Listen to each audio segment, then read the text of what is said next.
Bonjour et bienvenue dans ce nouveau balado que j'ai choisi d'intituler tout simplement Joie de vivre. Pourquoi? Parce que j'en ai besoin.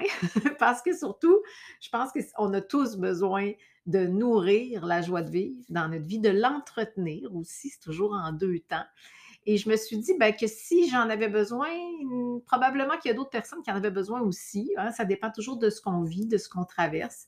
Mais je pense que ça fait toujours du bien de se parler de ce qui nous fait du bien, justement.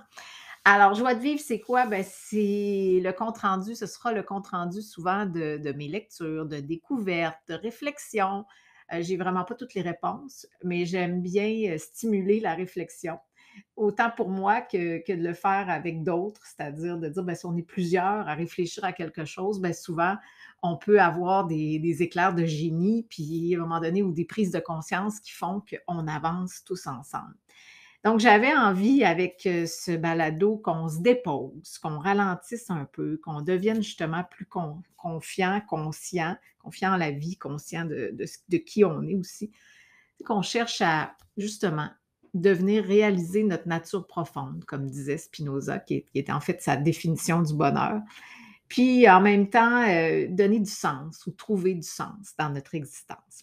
Alors, ce que je vais faire pour débuter, parce que c'est le premier balado d'une série, je trouvais important aussi de commencer avec une histoire. Une citation d'abord et une histoire. La citation, j'adore, je vais vous en offrir, régulièrement. Il y en a toujours qui me touchent plus que d'autres. Il y a un divin timing aussi dans la vie. Ce balado-là, ça fait longtemps que j'y pense et c'est seulement aujourd'hui qu'il peut prendre naissance, devenir, réalité, et c'est pas un hasard. Je pense que c'est là que ça devait être, et il y a des citations qui arrivent dans nos vies au moment où on en a besoin. Alors celle qui me parle beaucoup, moi, ça fait longtemps là, je trouvais que ça mettait bien la table à ce balado. C'est «Rien par force, tout par amour» de François de Sales. Donc si vous me connaissez, depuis un moment, vous m'avez déjà entendu dire ça, c'est sûr. «Rien par force, tout par amour», et je vais y revenir, mais je vais d'abord vous raconter une histoire, celle du faiseur de pluie. En fait, c'est qu'il y a quelques années, j'ai commencé à suivre des formations sur l'œuvre de Carl Gustav Jung, qui est le fondateur de la psychologie analytique. Et Carl Gustav Jung disait à ses étudiants, en fait, il suggérait, quand ses étudiants allaient s'adresser à un public, à des gens, peu importe, donner une conférence, un cours, il suggérait de toujours commencer en racontant cette histoire du faiseur de pluie, qui lui avait été racontée par son ami Richard Willem.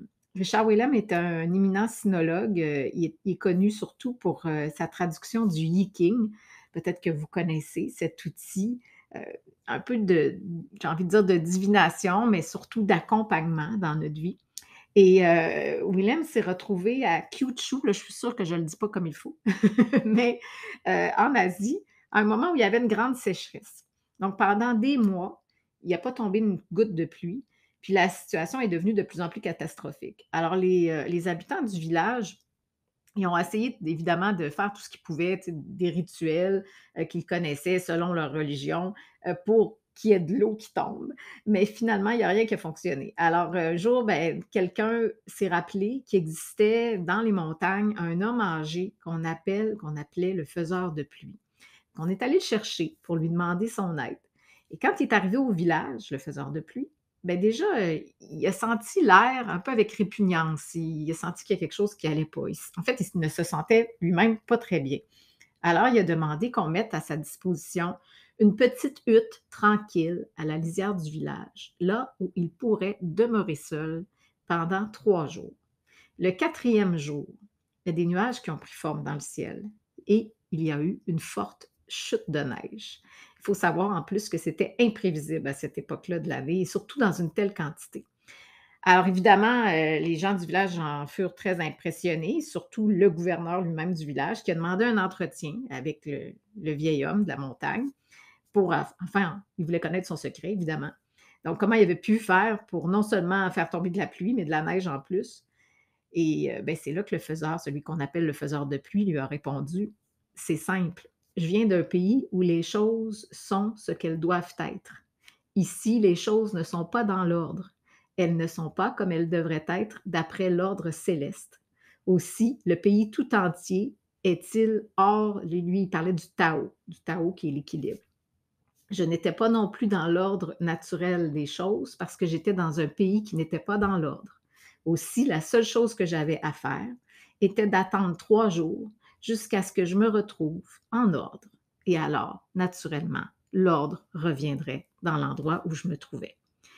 C'est quand même spécial comme histoire et c'est très beau, je trouve. Plutôt que de s'activer de par force, justement, quand, François de Sales dit: «Rien par force, tout par amour». Mais combien de fois on force dans notre vie? On essaie de forcer les choses, on est épuisé. On dit: «Ah, je vais réessayer plus fort. Ça n'a pas fonctionné, je vais réessayer plus fort». Ou, on devient stressé, on s'épuise à être toujours justement dans le faire, tellement qu'on en oublie parfois d'être.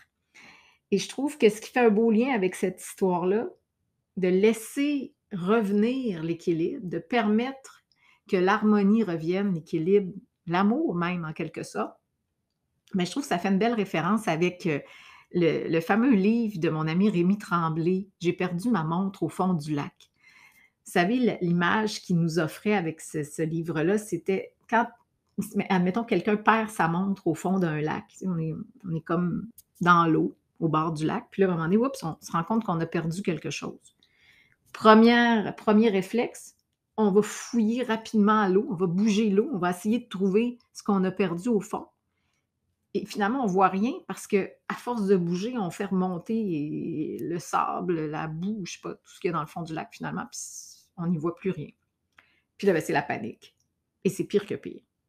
Alors que tout ce qu'on a à faire, c'est de ne rien faire parce que si on ne fait rien, tout va aller se redéposer, la boue, le sable, et cetera, tout va se replacer naturellement à sa place au fond du lac. L'eau va devenir limpide et on va voir qu'est-ce qui se trouve au fond du lac qu'on a perdu. Ça va être très facile d'aller le retrouver. Est-ce que c'est pas un exemple fabuleux de ce qu'on pourrait appliquer dans notre vie? On oublie ça, je trouve, trop souvent aujourd'hui. De juste des fois ralentir, voire même s'arrêter, dire: «Je vais prendre quelques jours, puis je vais vraiment me mettre en mode pause, puis je vais permettre à l'harmonie, à la joie, à l'amour, à peu importe ce dont j'ai besoin, de revenir parce que c'est ça, de toute façon, mon état naturel». C'est plus facile à dire qu'à faire. Vous allez peut-être me répondre, mais je pense que déjà, de déposer cette histoire-là dans votre cœur, de la laisser planer un peu, d'y réfléchir, ben, ce que ça fait souvent, en tout cas je vais parler pour moi. Moi, quand j'ai appris cette histoire, quand j'ai découvert cette histoire, grâce à Carl Gustav Jung, à ses enseignements, ben, après, je me suis vue différemment. C'est-à-dire que je suis devenue plus consciente de ces moments dans ma vie où j'allais trop vite, où je brouillais les choses plus qu'autrement, où j'en faisais beaucoup trop, où je forçais. Puis finalement, tout ce que j'avais à faire, c'est revenir dans mon cœur. Puis aussi nourrir ce qui me fait du bien. Et c'est ça le propos de ce balado. Donc, c'est cette aventure que j'espère qu'on va faire tous ensemble. C'est de se trouver des outils, des moyens, des pistes de réflexion, mais tout en douceur, avec beaucoup, beaucoup d'amour, avec l'authenticité, avec du plaisir aussi, beaucoup de joie. C'est pas pour rien que le balado s'intitule Joie de vivre. Mais comment on pourra, en fait, à l'instar de la montgolfière, j'aime beaucoup cette image de la montgolfière. Vous savez, pour que la montgolfière s'élève, ben, il faut allumer le feu d'abord, puis après ça, enlever les sacs de sable qui la retiennent au sol. Donc, se délester du lourd. On allume le feu, on se délaisse du lourd et on peut prendre notre envol. Quelle belle image quand on y pense. Donc, c'est ce que j'ai envie de faire avec vous, si l'aventure vous intéresse. Alors, j'ai bien envie que dans les prochaines semaines, prochaines années, peu importe, qu'on apprenne tous ensemble, qu'on se rappelle, parce que je pense qu'on le sait, puis des fois, c'est juste qu'on a besoin de se le faire rappeler. Mais comment je peux allumer le feu à l'intérieur de moi? Je pense que plus on allume le feu, plus moins en fait, on a envie plutôt de trimballer des lourdeurs. Donc, plus on a envie de s'en délester. Et c'est le chemin qu'on va faire ensemble, si le cœur vous en dit, bien évidemment. Alors, on va faire ça par amour, en se rappelant de cette fameuse phrase de François de Sales: «Rien par force, tout par amour». Alors, je suis ravie de vous retrouver via ce balado, de vous peut-être vous rencontrer pour la première fois. Ça me fait très plaisir, ça me fait chaud au cœur et j'ai déjà plein d'idées pour ce qui s'en vient. Je suis en train de découvrir des lectures, qui sont, très, très pétillantes pour moi, parce que c'est une expression que j'aime beaucoup aussi, pétiller de l'intérieur. Je souhaite que ce balado vous fasse pétiller de l'intérieur et il y aura aussi bien sûr parfois des entrevues, dont une qui, me ravit totalement. Alors ça s'en vient, c'est très bientôt et beh, je vous garde le punch, je vous en redonne des nouvelles. D'ici là, je vous souhaite de simplement ralentir un petit peu, être en mesure de vous déposer, juste dans la tendresse, la douceur, la joie, l'amour, pour que cet état naturel de bien-être revienne. Puis pour le reste, ben, à suivre, mais j'ai très, très hâte au prochain balado. Je vous embrasse très fort. Ciao tout le monde.